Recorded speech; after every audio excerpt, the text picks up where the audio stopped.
बात करना चाहूंगा। आजकल एक जो विषय है बहुत जोरों से चल रहा है, हिंदू राष्ट्र, कि हिंदुस्तान को हिंदू राष्ट्र घोषित किया जाए।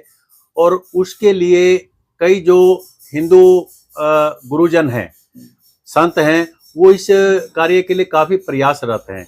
और अगर आपसे मैं बात करूं तो क्योंकि आप एक संस्था के सेवा समिति के प्रधान हैं, तो आप हिंदू राष्ट्र को लेकर के क्या कहना चाहेंगे? हम तो ये कहते हैं कि जैसे हिंदू राष्ट्र जरूरी होना चाहिए, सब भाइयों का आपस में मेल मिलाप होना चाहिए। हिंदू राष्ट्र से हमारी संस्कृति बनी हुई है और इसी से हमारे उद्देश्य सभी के करते हैं और सभी के काम चलते हैं। सर, कुछ विषय ऐसे आ जाते हैं जैसे बीच में कई बार हिंदुस्तान के अलावा कई और नाम भी कहीं ना कहीं जुबान पर आते हैं।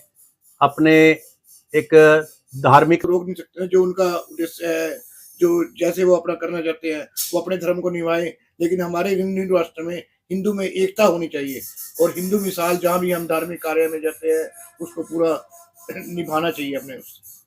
सर, हिंदुस्तान जब एक हमारे कई बार क्या आपने देखा है कि पाकिस्तान है, अफगानिस्तान है या दूसरे और क्रिश्चियन मुल्क हैं, तो उनका एक ही ज़्यादातर एजेंडा है कि उन्हीं का जो धर्म है वहाँ पर वही प्रमुखता से लिया जाता है। लेकिन हिंदुस्तान एक ऐसा मुल्क है कि हिंदुस्तान में रहने वाले चाहे अल्पसंख्यक भी हैं, किसी दूसरे धर्म के लोग भी हैं, वो भी अपने आप को एक हिंदुस्तानी ही माने जाएंगे। कि उनके दिमाग में से ये विषय कैसे निकले कि हमें हिंदुस्तान अगर हिंदू राष्ट्र बनता है तो हम अलग थलग पड़ जाएंगे, उनके लिए क्या कहना चाहेंगे? उनके लिए हमें तो सबसे, जैसे हिंदुस्तान में जो रहता है, जो अपना धर्म है वो तो अपना धर्म अपनाएगा, ये वो तो मानेगा, लेकिन फिर भी भाईचारा और एकता बनी रहनी चाहिए हमारी। तो ये है हिंदू राष्ट्र। सर, इंडियन में और हिंदुस्तानी में फर्क क्या रह जाता है? इंडियन इंग्लिश का वर्ड है और हिंदुस्तानी हिंदी का एक शब्द है, तो इसमें अगर इंडिया को ही इंडिया रहने दिया जाए तो हिंदुस्तान की बजाय, तो इसमें क्या कोई गलत तो नहीं? नहीं, वो हिंदुस्तान जो अंग्रेजी का कल्चर है वो आदमी के, लेकिन अपने के लिए हमें हिंदुस्तान हिंदी धर्म को ही मानना चाहिए। जैसे जो चलो सभी चीजें करनी पड़ती हैं, लेकिन हिंदू राष्ट्र के लिए ही अपनी हिंदी भाषा को प्रयोग करना चाहिए। ये हमारा तो। सर, क्या समय आ गया है इस कलयुग के अंदर हिंदुस्तान को हिंदू राष्ट्र बनने दिया जाए? बनना चाहिए, बनेगा। और जो 21वीं सदी कही गई थी कि हमारे हिंदुस्तान की सदी होगी, तो इसके लिए आप क्या कहना चाहेंगे?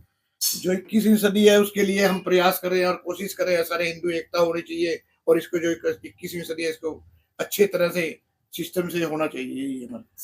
जिस हिसाब से भारतीय जनता पार्टी हर स्टेट के अंदर कहीं ना कहीं अपना एक खूंटा गाड़ रही है, हरियाणवी भाषा की बात करूंगा, तो क्या भारतीय जनता पार्टी ही एक ऐसी पार्टी है जो हिंदुस्तान को हिंदू राष्ट्र बनाने में सबसे ज्यादा अहम भूमिका निभाएगी? ज्यादा से ज्यादा निभा रही है और बड़ी, देखो तीसरी बार ये सरकार आई है तो कुछ बात है, जब भी तो वोट मिली है और मोदी जी अच्छा काम कर रहे हैं। चलो राजनीति की तो बात अलग है, लेकिन भारतीय जनता पार्टी अच्छी तीसरी बार सरकार बनी है और अच्छे मुद्दे पे काम कर रही है।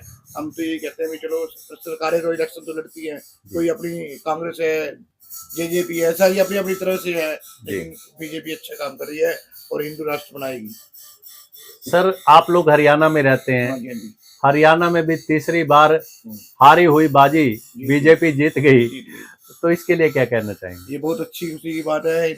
अभी देखो नायब सिंह सैनी हमारे सीएम बने हैं, उन्होंने पहले जो गरीब बच्चे हैं, जो बच्चों पे रोजगार नहीं था, उनको बैठते सारे ये काम करा और अच्छे काम कर रही है। अब मैं कल दिल्ली जा रहा था, सिर्फ 1 घंटा 13 मिनट में यहाँ खड़क पांडुआ से, और हम जाते हुए मैं और बेटा था। तो आप इस रोड पे चढ़े, हाईवे पे जो ये दिल्ली कटरा वाला, दिल्ली कटरा में, तो मैं तो बेटा और हम आधा घंटा यही बातें कहते हैं, गडकरी ने कमाल कर दिया, गडकरी ने कमाल कर दिया। अच्छा। 3 बार रास्ते में कम से कम 10 बार बात हुई होगी, जैसे रोड चल रहे थे वे कमाल कर दिया गडकरी। 1 घंटा लगा, 1 घंटा 12 मिनट दिल्ली के लिए। ये इस पे कुंडली के पास पहुंचे थे हम। अच्छा, कुंडली के पास, खड़क पांडुआ से हमने टाइम नोट, यानी कलायत से लगा लीजिए, कलायत से और कुंडली बॉर्डर तक आपको लगा 1 घंटा। क्या विपक्ष को ये विकास दिखता है? विपक्ष को नहीं दिखता जी, विपक्ष तो काम करने वाले को काम करने नहीं देती, यानी कि हमने कम से कम गडकरी के लिए कहा भाई तेरी तो भगवान से भी ऊपर उम्र होनी चाहिए। तो गडकरी जी ने जो फैसले लिए हैं बहुत बढ़िया जी, तो गडकरी जी के लिए जो आप शब्द बोल रहे हो, हाँ जी, हाँ जी। क्या बहुत कुछ मायने ये रखने वाले? अंदर से आत्मा कह रही है हमारी। कल गाड़ी में, कल की बात ये है, जब आप दिल्ली कटरा हाईवे पे चल रहे थे, हाँ, तो क्या आपको गाड़ी के साथ साथ ये महसूस हो रहा था कि गडकरी जी तुम्हारी उम्र लंबी हो? 1000 साल कह रही थी अब तो। हाँ, तो 1000 साल होनी है इसकी तो उम्र कहने की। अच्छा, तो ऐसे रोड बना दिए जी, देखने की जरूरत ही नहीं है। गाड़ी में पैर, स्टेयरिंग तरफ है, पैर रखना है नीचे बस। तो जो क्या मंत्रालय गडकरी को दिया गया है बीजेपी सरकार में, ये इसी के लायक है? इससे बड़े यही रोड रहना चाहिए इसके लिए तो।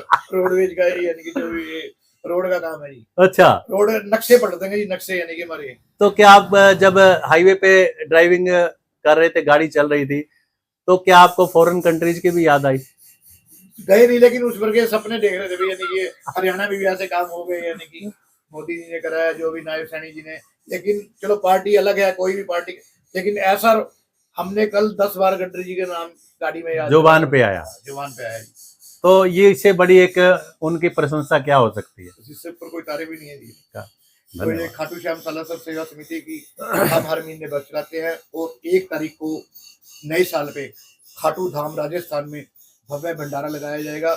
15 दिसंबर को सेक्टर 20 में 100 कंबल वितरित किए जाएंगे, और 100 रजाइयों का हमारा विचार है। और झुग्गी बस्ती में जितने भी बच्चे हैं, हमने 200 जूते बांट दिए हैं 300 बच्चों को, और हमारा विचार है।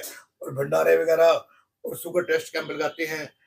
तो ये बस हमारी बिल्कुल निःशुल्क होती है, कोई हमारी डिमांड नहीं है किसी सवारी से। और जो लोग जाते हैं उनको बड़े प्यार से 5 टाइम खाना, भोजन, एसी बस, एसी कमरे।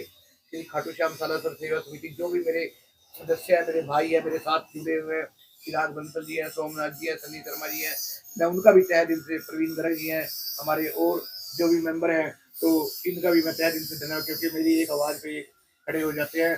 सुबह हम 4 बजे बस जाते हैं, 3:45 बजे आ जाते हैं। सर, श्रद्धालु जो जाते हैं उनसे जो किराया लिया जाता है, वो क्या मिनिमम चार्जेज होते हैं? हमारा कोई किराया नहीं है किसी से। 500 रुपये हम सिक्योरिटी लेते हैं। अच्छा, जिस सवारी को जाना होता है। अच्छा। और जिस टाइम वो बस में बैठते हैं, पहले उनको 500 रुपये देते हैं। अच्छा, हाँ, उसको 500 रुपये वापिस देते हैं, पिपरा मोड़ से फ्लैट तक के बीच में अच्छा, वापिस दे देते हैं? वापिस दे देते हैं।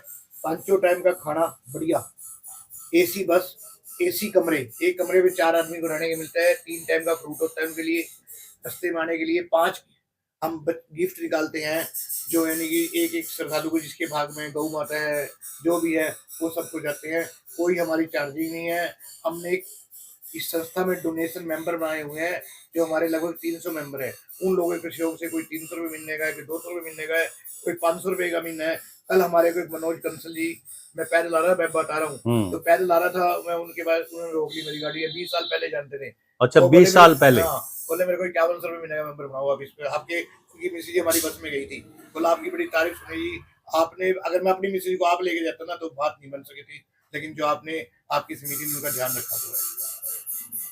तो दोस्तों, आपने देखा कि मनोज सिंगला जी से हमें मौका मिला, जो कि श्री खाटू श्याम एवं सालासर सेवा समिति कैथल के प्रधान हैं, बात करने का।